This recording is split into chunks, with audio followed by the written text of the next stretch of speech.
안녕하세요, 여러분. 요즘 우리 아이들의 교실에서 가장 흔히 볼 수 있는 장면 중 하나가요. 아이들이 서로의 감정을 오해하고 엇갈린 말로 다투는 모습이라고 합니다. 어떤 아이는 장난이었다고 생각한 행동이 친구에게는 상처가 되고요. 또 어떤 아이는 속이 상해도 제대로 말을 하지 못한 채 울음을 먼저 터뜨려 버리곤 하죠. 감정을 어떻게 표현해야 할지 몰라서 또는 친구의 말을 어떻게 받아들여야 할지 몰라서 생기는 갈등들. 이건 단순히 사회성이 부족한 문제가 아니고요. 감정 문해력이 부족해서 생기는 일입니다. 감정 문해력은요, 자신의 감정을 정확히 인식하고 그 감정을 적절하게 표현하며 상대방의 감정도 이해할 수 있는 힘을 말하는데요. 이 힘은 아이들이 가장 일찍 그리고 더 깊이 배워야 할 매우 중요한 능력입니다.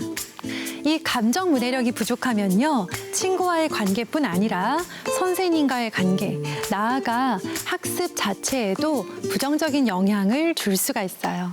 그래서 이번 시간에는요, 초등 입학 전 반드시 길러야 할 감정 표현과 소통의 힘에 관해서 이야기 나누어 보려고 합니다. 자, 감정 문해력을 익힐 수 있는 첫 번째 방법 소개해 드릴게요.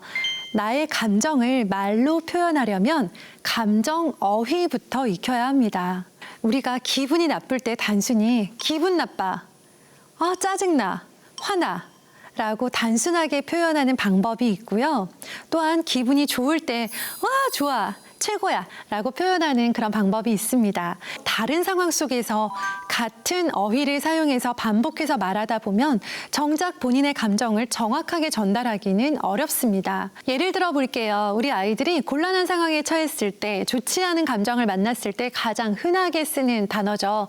짜증나 라는 말을 하는데요. 그 말 대신에 난 억울해, 지금 난 섭섭해, 실망했어, 당황스러웠어 같은 단어들을 익혀두고 사용하는 습관을 가지면요, 자신이 실제로 그 상황에서 느낀 감정을 훨씬 더 정확하게, 섬세하게 표현할 수 있게 됩니다. 일상생활에서 이런 표현은요, 우리 부모님들께서 먼저 충분히 사용해 보실 수 있어요.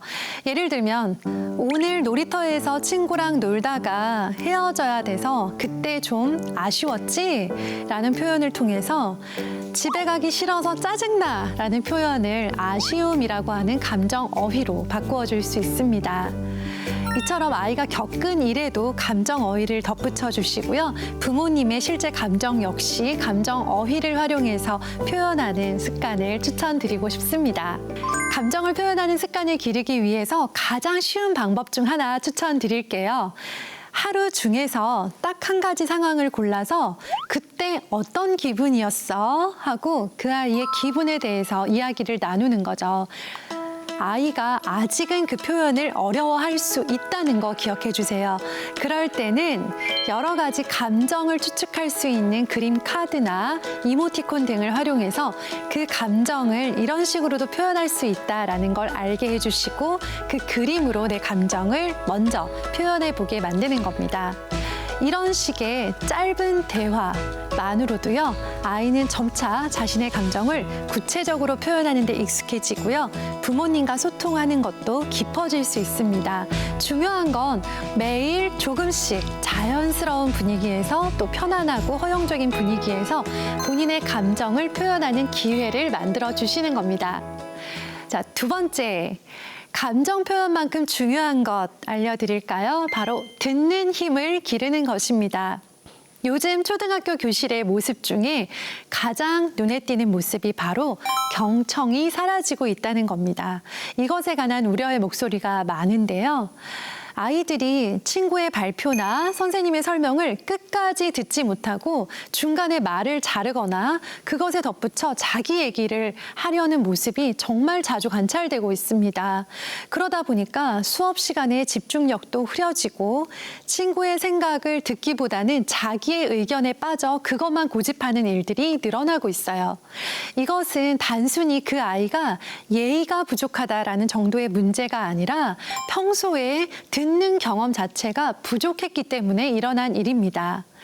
유아 시기에 충분히 듣고 말하는 대화를 해보지 않은 아이들은요, 듣는 것이 얼마나 중요한지를 모른 채 교실에 들어오게 되고요.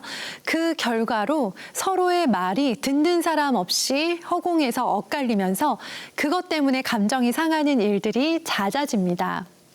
우리 부모님께 부탁드리고 싶어요. 아이가 어떤 이야기를 할 때 급하게 반응하고 궁금한 점을 취조하듯 물어보기보다는요.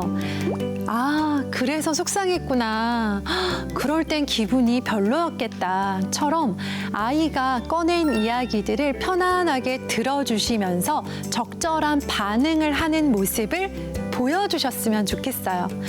잘 아시겠지만 경청은 단순히 조용히 가만히 듣고 있는 게 아니라 상대의 말에 집중하고 있음을 보여줄 수 있도록 고개를 끄덕이거나 짧게 반응해주는 적극적인 듣기를 말하잖아요.